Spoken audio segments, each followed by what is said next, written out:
Et bien bonjour à tous et bienvenue dans Cinémag, l'émission traitant de news, d'affiches de films et de critiques. Et on est parti tout de suite avec la rubrique news. Et donc on passe tout de suite aux news avec tout d'abord Sonic, qui est le célèbre hérisson bleu créé en 1993, qui est donc un des héros phares du jeu vidéo. Et bien il va être adapté apparemment au cinéma en 2019. Et ça peut être intéressant. Alors déjà bon, on sait que le jeu vidéo et le cinéma font pas bon ménage d'habitude, exemple Mario par exemple a pas été très bien adapté. Et puis on a plein d'exemples comme ça. Mais bon, il faut garder espoir. Même si personnellement je pense, à part, en fait on connaît pas grand chose de Sonic en fait. On connaît juste les méchants qu'il affronte, ses amis et puis aussi un peu un univers autour de ça. Mais je pense que ça peut être bien de développer une histoire autour de ce personnage. Même si je vois pas trop qu'est-ce qu'on a à raconter dans ce film quoi. Autant adapter un autre jeu vidéo ok, mais là c'est juste un jeu de plateforme, je vois pas trop ce qu'il y a à adapter en fait. Donc maintenant on va parler un peu Marvel, mais aussi des frères Russo qui donc comme vous le savez vont réaliser Avengers 3 partie 1 et partie 2. Et bien après ça ils devraient réaliser une série, mais c'est devrait continuer d'être sur écran, mais cette fois-ci sur petit écran. Voilà, en réalisant une série qui serait sur la chaîne Sci-Fi, et elle s'appellerait donc Deadly Class. Voilà, Deadly Class, qui a été adapté donc par qui a été créé par Rick Remender et Wes Craig, si je le prononce bien. C'est un comics, donc encore une fois ils vont adapter un comics un peu moins connu, voilà, et qui serait intéressant, qui parlait un peu d'adolescence et donc dans un lycée un peu spécial, l'académie King's Domination des Arleto, qui apprendrait donc à des jeunes recrues à devenir des tueurs professionnels.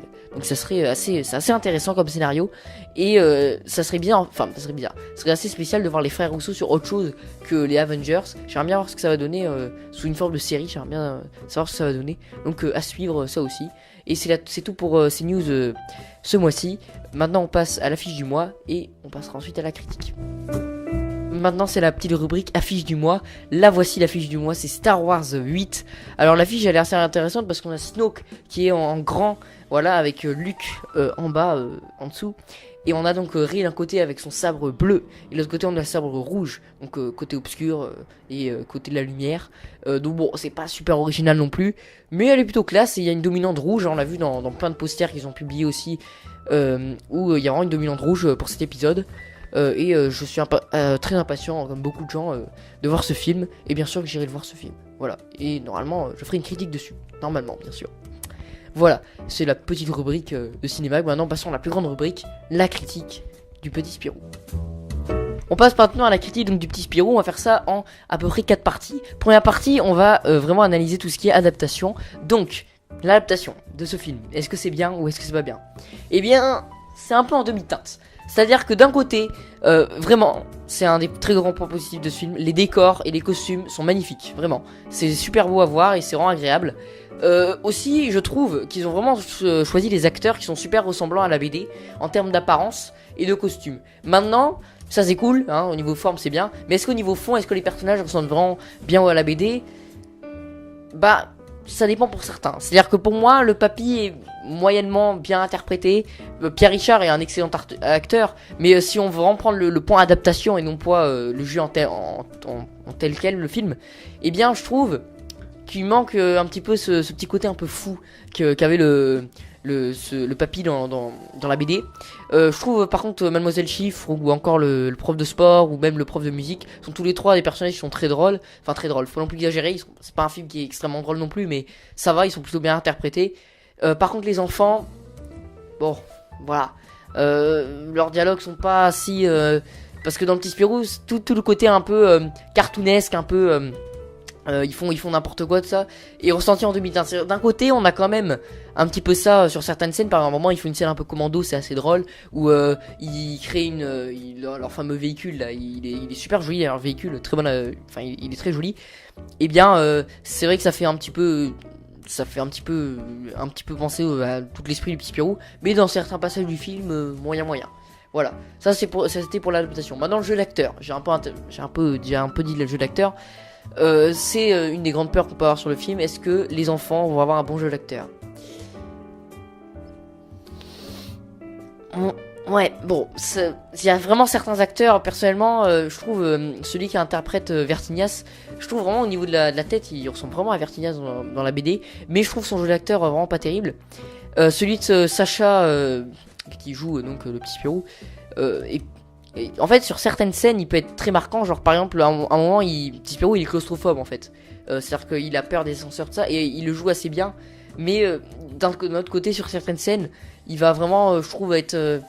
Enfin, c'est peut-être pas forcément de sa faute, mais c'est les dialogues, je trouve. Les dialogues font pas très enfantins, on dirait c'est un adulte qui l'a écrit. Et faut pas qu'on ressente ça, faut que ce soit vraiment un dialogue d'enfant en fait. Et vraiment, il y a des moments où on le ressent trop en fait, que ça n'a pas été écrit par, enfin que c'est pas un enfant qui le dit. Donc bon, ça c'est des défauts, mais comme je l'ai dit tout à l'heure, les acteurs qui jouent les adultes s'en sortent plutôt bien dans l'ensemble. Voilà.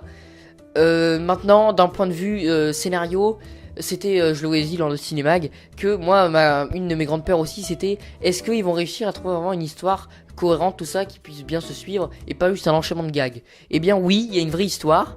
Alors, c'est un peu chelou qu'un enfant qui est censé avoir 8 ans parle déjà de qu'est-ce qu'il va faire dans son avenir, tout ça, mais cette question est cool, elle est plutôt intéressante, mais elle est un peu bizarre que c'est le petit Spirou qui pense ça en fait.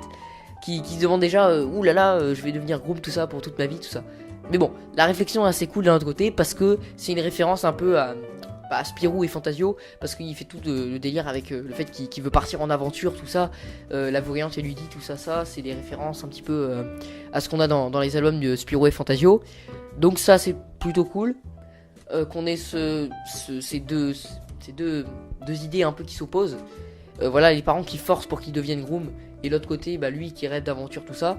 Et aussi, ça explique pourquoi le petit Spirou, et même Spirou, porte un costume de groom. Et ça, c'est un point positif du film. Il explique au moins ça c'est cool. Voilà, ça a pu adapter réalistiquement au cinéma le petit Spirou, et Spirou en général. Et ça, c'est bien.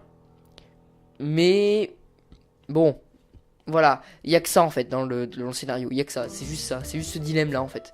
Il n'y a pas grand chose d'à côté. Et peut-être...